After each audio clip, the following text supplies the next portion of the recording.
Oi, pessoal, tudo bem? Como vocês estão? Então, hoje nós vamos trabalhar lá no livro didático, lá na nossa apostila, com as atividades da página 48 até a página 50, tá ok? Então, vocês já vão se organizando aí com o material. Iniciando lá na página 48, vocês têm uma atividade que nós vamos trabalhar aí com os tipos de sujeito. Então, ele pede para que vocês consultem jornais e revistas, pesquisando frases com os sujeitos simples, composto, oculto e indeterminado. Está pedindo para que vocês recortem essas frases e colhem aqui ou as copiem. Eu acho mais fácil, de repente, para que vocês copiem, né? Porque, de repente, a frase não vai conseguir encaixar aqui nesse espaço que ele está pedindo. Então, o mais fácil, digamos assim, seria que vocês fizessem essa pesquisa e selecionassem, eu acredito que assim, pelo menos 2 frases com cada tipo de sujeito. Então, 2 frases com sujeito simples, que é aquele sujeito onde tem apenas um núcleo. 2 frases com sujeito composto, onde eu tenho mais de um núcleo, né? 2, 3 ou mais. 2 frases onde o sujeito é oculto e 2 frases onde o sujeito é indeterminado. Oculto é quando ele não está escrito e eu consigo dizer mais ou menos quem é que faz, né? Consigo identificar quem é que está fazendo. E indeterminado é quando o sujeito não está escrito, ele não aparece e eu não consigo determinar quem é que está fazendo aquela ação. Então, 2 frases de cada um, tá bom? Na sequência, então, vocês têm um texto para que sejam respondidos alguns exercícios. Então, o título do texto é Técnica faz dente com cárie se regenerar.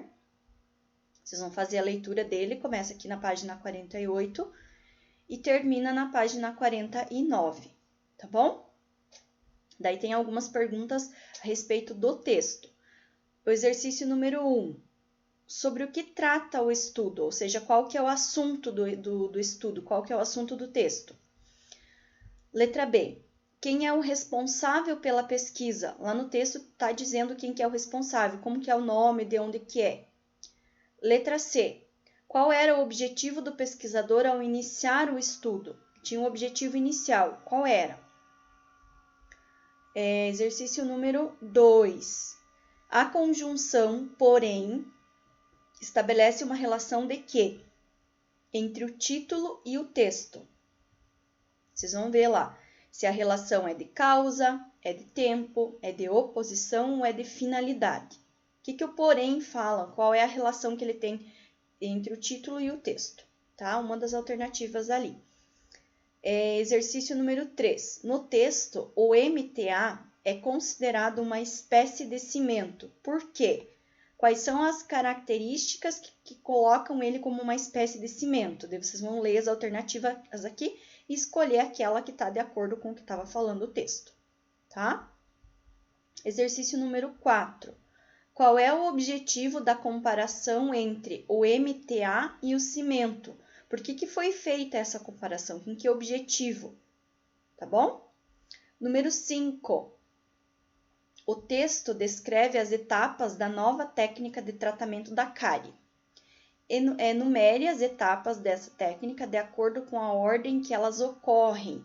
Então, vocês vão ter que ver qual é a ordem que esses fatos ocorrem no texto e numerar a partir do número 1, né?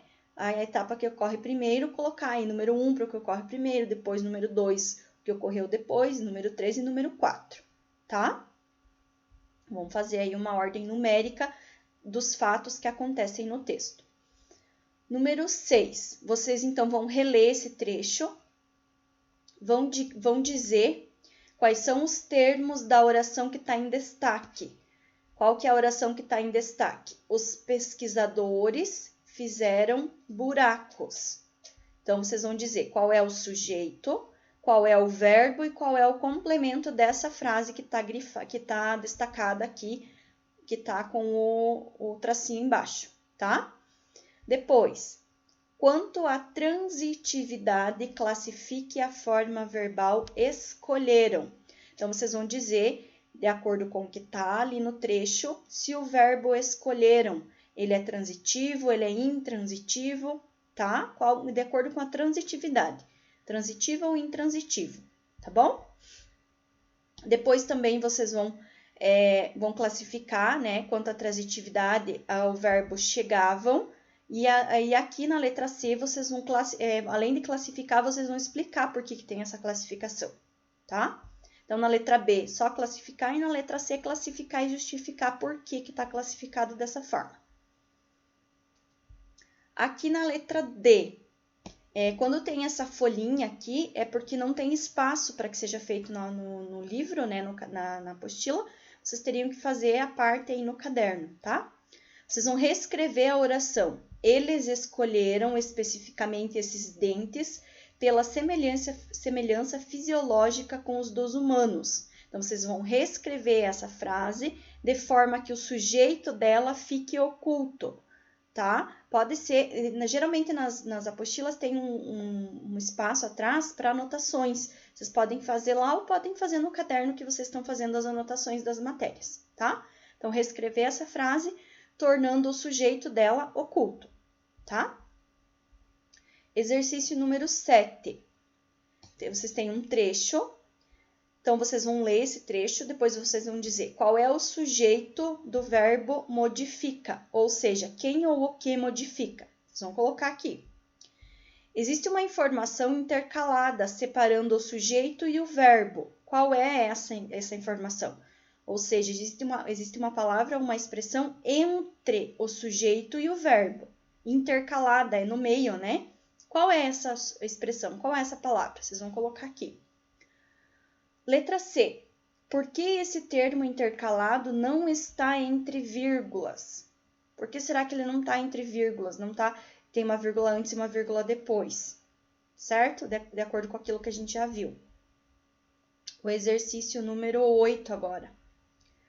Vocês vão ler o trecho de um texto sobre animais marinhos, né? O título do texto é Por que alguns animais marinhos comem lixo?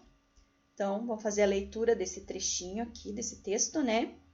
Daí, na letra A, ele diz, esse texto traz um alerta sobre o meio ambiente. Que alerta é esse? Aí, aqui na letra B, com relação ao verbo retornam, no período. Então, vocês vão analisar essa frase e vão analisar o verbo. Depois do acasalamento, retornam às praias onde nasceram para depositarem seus ovos. O que é correto afirmar sobre o verbo dentro desta frase? Então, vocês têm 5 frases aqui, 5 alternativas, que vocês vão analisar o verbo, né, dentro dessa frase e o que está falando em cada uma aqui para ver qual que está certa. Número 9.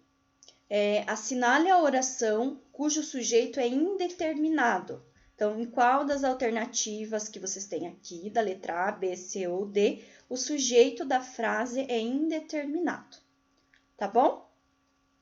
Então, nós concluímos esses exercícios na aula de hoje. Na próxima aula, a gente vai fazer a correção deles. Eu aguardo, da mesma forma que vocês já estavam fazendo, que vocês façam a resolução, tirem uma foto, aí como vocês já viam fazendo, né? Me mandem. Qualquer dúvida que surgir quando vocês forem fazer essa resolução, vocês podem me perguntar, né? Me mandam uma mensagem que eu vou tentar ajudar vocês aí nessa resolução. Tá ok, gente? Fiquem bem e até a próxima aula.